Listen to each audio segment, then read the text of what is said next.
श्री स्वामी समर्थ. जय जय स्वामी समर्थ. देव म्हणतो, तुमचे पुढील अश्रू आनंदाचे अश्रू असतील. देव सध्या तुमच्या बाजूने चालला आहे. तुम्हाला भरपूर संपत्ती, आरोग्य, आनंदासाठी निवडले आहे. फक्त लक्ष केंद्रित करा आणि तुमचा आशीर्वाद वाढू द्या. ही एक पृष्ठ आहे की एक मोठं यश लवकरच येत आहे. तुमची चिकाटी तुम्हाला तुमच्या आयुष्यातील मोठ्या आणि चांगल्या प्रवृत्तीच्या दिशेने नेत आहे. देव म्हणतो, तुम्ही तुमच्या पुढच्या अध्यायासाठी योग्य वेळेवर आहात. सर्व आधीच्या अध्यायांनी तुम्हाला या क्षणासाठी तयार ठेवले आहे. हे असे पृष्ठ आहे ते तुम्ही यापूर्वी कधीही पाहिले नसेल. प्रक्रियेवर विश्वास ठेवा. तुम्ही तयार असाल तर होय देवा, मी तयार आहे असे कमेंट करा. आणि तो फक्त दुःखी आहे, संकटात आहे, त्याला काय समजतच नाहीये, डिप्रेशनमध्ये गेलाय, त्या भक्ताला हा संदेश शेअर करा. भगवंत तुमच्या भाग्यात चमत्कार करेल. देव तुम्हाला कधीही रिकामे सोडणार नाही. तुम्ही गमावलेल्या प्रत्येक गोष्टीची जागा तो घेईल. जर त्याने तुम्हाला काहीतरी खाली ठेवण्यास सांगितले तर त्याचे कारण हे आहे की तुम्ही काहीतरी मोठे उचलावे असे देवाला वाटत असते. जे दिसत नाही ते पाहून निराश होऊ नका. जे संपलेले आहे, देव अजूनही कार्य करत आहे. पडद्यामागे अशा गोष्टी घडत आहेत जे आपण पाहू शकत नाहीत. त्याचा आभार मानत राहा, कारण तो मार्गात आहे. सहमत असाल तर धन्यवाद देवा कमेंट करा. देव म्हणतात, या वर्षाच्या अखेरीस तुम्ही जे गमावलं आहे त्यापेक्षा जास्त देव तुम्हाला परत करेल. देव तुम्हाला खूप मोठ्या चमत्कारासाठी तयार करत आहे. तयार असाल तर परमेश्वरी शक्ती माझ्या सोबत आहे असं टाईप करा. होय, देव तुलाच म्हणतोय. मला माहित आहे की तुला मदतीची गरज आहे. मी तुला मदत करीन. मी नेहमीच तुझ्यासाठी येत आहे. मी कधीही तुझी साथ सोडली नाही. मी तुझ्यावर प्रेम करतो. देवता तुझ्यासाठी एक आर्थिक चमत्कार करत आहे. तुम्हाला ते प्राप्त करायचे असल्यास स्वामी आई असं टाईप करा. तयार व्हा, कारण तुमची प्रत्येक इच्छा असलेली प्रत्येक गोष्ट तुमची वास्तविकता बनू शकते आणि तीही तुमच्या विचारांपेक्षा लवकर लोकांमध्ये सर्वोत्कृष्ट असे डोळे मिळावेत यासाठी नेहमी प्रार्थना करा. देव म्हणतात, बाळा, वाईटाला माफ करणारे हृदय आणि वाईट विसरणारे मन असा आत्मा जो कधीही देवावरील विश्वास गमावत नाही. तुम्ही कोण आहात, तुम्ही कुठून आला आहात किंवा तुम्ही कोणत्या परिस्थितीतून गेला आहात हे महत्त्वाचे नाही. मी तुमच्यावर बिनशर्त प्रेम करतो. तू माझी मौल्यवान निर्मिती आहेस आणि मला आज तुझ्यासाठी काहीतरी सर्वोत्तम करायचे आहे. मी तुझं रडणं ऐकलं आहे. मी तुझ्या अश्रू पाहिले आहेत. आता मला तुमची मदत करायची आहे. देवाचे मूल होणे म्हणजे काय ते तुम्हाला मी दाखवतो. जे माझ्याकडे विश्वासाने आणि पश्चातापाने वळतात त्यांच्यापासून मी कधीही दूर जाणार नाही. तर माझ्या मुला, तुझे हृदय आणि तुझे मन उघड आणि माझा आवाज आहे ते ऐक. एकत्रितपणे आपण जीवनातील चढ उतारांवर चालू. तुम्ही पूर्वीपेक्षा मजबूत आणि शहाणे आणि अधिक लवचिक व्हाल. विश्वास असेल तर हा व्हिडिओ लाईक करा. गुरु सांगत आहेत, मला माहित आहे की तुझ्या बरोबर घडलेली ही गोष्ट कठीण होती, पण तो शेवट नाही. मी तुम्हाला त्यातून मार्ग काढण्यासाठी आणि नवीन सुरुवात करण्यासाठी शक्ती देत आहे. आता तुला देत असलेली प्रत्येक गोष्ट तुझ्यासाठी खूप महत्त्वाची आहे. तुमच्या आयुष्यात तुमच्यासाठी गोष्टी तशा चांगल्या प्रकारे घडल्या नाहीत. तसंच मला हे देखील माहिती आहे की सर्व काही कारणास्तव घडले आहे आणि नेहमीच दुसरा अध्याय येत असतो. देव म्हणतो, माझ्या बाळा, तू या जीवनात येताना मी तुला एक देणगी दिली होती. ती म्हणजे प्रयत्न करण्याची क्षमता.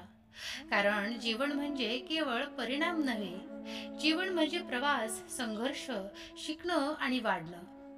तू जेव्हा यश अनुभवतोस तेव्हा आनंद होतो, पण जेव्हा अपयश येतं तेव्हा मन खचतं. तरीही मी सांगतो, यश आणि अपयश हे दोन्ही माझ्याच योजना आहेत. तू कधी विचार केलास का की काही लोक यश मिळवतात आणि काही अपयशी ठरतात? असं का होतं? कारण यश हे फक्त मिळवायचं नसतं, ते पात्रतेनं घडवायचं असतं. अपयश म्हणजे शेवट नाही, ते म्हणजे शिकण्याची नवी संधी आहे. मी तुझ्या आयुष्यात प्रत्येक अडथळा ठेवला आहे, तुला मोडण्यासाठी नाही तर तुला घडवण्यासाठी. जेव्हा तू पडतोस तेव्हा लक्षात ठेव, पडणं ही लाज नाही, उठणं हीच खरी शक्ती आहे. मी तुला अपयश दिलं कारण मला माहीत होतं, यश तुला अभिमान देईल, पण अपयश तुला आत्मज्ञान देईल. यश तुला बाहेर वाढवेल, पण अपयश तुला आत वाढवेल. देव म्हणतो, माझ्या बाळा, जेव्हा सगळं ठीक चालतं तेव्हा तू मला विसरतोस, पण जेव्हा गोष्टी चुकीच्या जातात तेव्हा तू फक्त मला आठवतोस. म्हणूनच कधी कधी मी तुझ्या वाटेत दगड टाकतो, जेणेकरून तू पुन्हा माझ्याकडे वळशील, माझ्या दिशेने चालशील. तू म्हणतोस, देवा, माझं नशीब खराब का आहे? मी म्हणतो, नशीब नाही, दृष्टिकोन खराब आहे. कारण मी तुला कधीच अपयशासाठी निर्माण केलेलं नाही. मी तुला तयार केला आहे प्रत्येक वेळी पुन्हा उठण्यासाठी. बाळा, लक्षात ठेव, प्रत्येक अपयश तुझ्या यशाची पायरी आहे. प्रत्येक नकार तुझ्याकडे होकारासारखे नेणारा टप्पा आहे. प्रत्येक अडचण तुझ्या सामर्थ्याचं मोजमाप आहे. जर तू माझ्यावर श्रद्धा ठेवलीस तर अपयश तुला खचवणार नाही, ते तुला घडवेल. तू विचारतोस, देवा, इतका संघर्ष का? तेव्हा मी उत्तर देतो, कारण मी तुला मोठं बनवायचं ठरवलं आहे. मोठेपणाची किंमत असते लेकरा, आणि ती किंमत म्हणजे संघर्ष. ज्यांनी अंधार पाहिला नाही ते प्रकाशाची किंमत जाणत नाहीत. तू म्हणतोस, माझं यश का उशिरा येतं? मी म्हणतो, कारण मी तुला अजून तयार करत आहे. एखादा शिल्पकार दगडावर कितीही वेळा छिन्नी मारतो, जोपर्यंत त्यातून देवाची मूर्ती येत नाही तोपर्यंत थांबत नाही. तसंच मी तुझ्यावर कायम काम करत आहे. माझ्या बाळा, अपयश आलं की स्वतःला दोष देऊ नकोस, ते मी ठरवलेलं असतं. मी तुझं पाऊल मागे ओढतो, जेणेकरून पुढचं पाऊल तू योग्य दिशेने टाकशील. यश मिळालं की अहंकार नको ठेवू, आणि अपयश आलं की स्वतःचा तिरस्कार नको करू. दोन्ही स्थितीत संतुलन ठेव, कारण मी दोन्हींचा मालक आहे. एक गोष्ट नेहमी लक्षात ठेव, तू हरलास तरी प्रयत्न करीत राहा, कारण जे प्रयत्न करत राहतात ते शेवटी माझ्या कृपेने यशस्वी होतात, आणि जे सोडून देतात ते स्वतःच्या आशीर्वादापासूनच दूर जातात. यश आलं की नम्र राहा, अपयश आलं की संयम ठेवा. दोन्ही क्षण तात्पुरते आहेत, पण तू माझं अपत्य चिरंतन आहेस. तू माझं काम प्रामाणिकपणे सोपव, प्रामाणिकपणे करत राहा. फळाचं चिंतन माझ्यावर सोपव, कारण मी योग्य वेळी योग्य फळ देतो. तुझा वेळ येईल बाळा, आणि काही वेळ जेव्हा येईल तेव्हा जग तुझं नाव घेईल, पण तू लक्षात ठेव, तू माझ्या कृपेनेच शक्य झालं आहे. शेवटी देव म्हणतो, यश आणि अपयश हे दोन्ही माझ्या हातात आहे, पण प्रयत्न तुझ्या हातात आहेत. तू फक्त चालत राहा, श्रद्धेने, प्रामाणिकपणे, कारण मी तुझ्या सोबत आहे, प्रत्येक यशात, प्रत्येक अपयशात, प्रत्येक श्वासात. देव म्हणतो, माझ्या बाळा, तुझं जीवन हे केवळ योगायोग नाही. मी तुझ्या जन्माआधीच तुझ्यासाठी एक योजना आखली आहे. ती योजना फक्त तुझ्यासाठीच नाही, तर तुझ्या सभोवताली असलेल्या लोकांच्या जीवनालाही प्रकाश देणारी आहे. तू या जगात आला आहेस काहीतरी विशेष कार्य करण्यासाठी. तुझ्या प्रत्येक श्वासामागे, प्रत्येक अनुभवामागे माझं दैवी उद्दिष्ट आहे.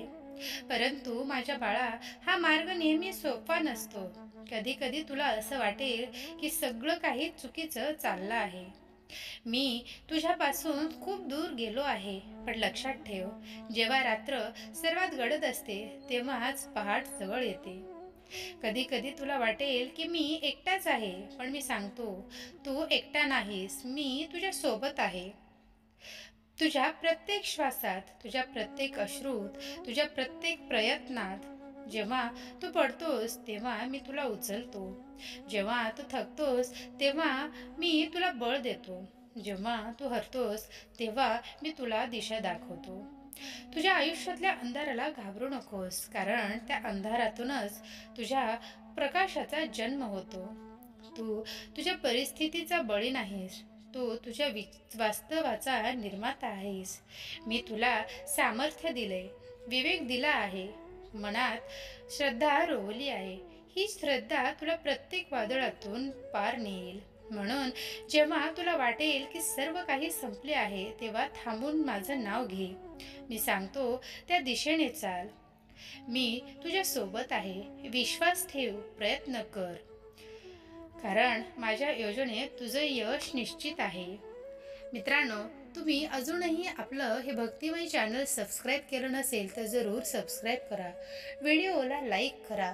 ज्यांना गरज आहे त्यांना हा व्हिडिओ नक्की शेअर करा. आणि कमेंट बॉक्समध्ये श्री स्वामी समर्थ नावाचा जयघोष करायला विसरू नका. श्री स्वामी समर्थ.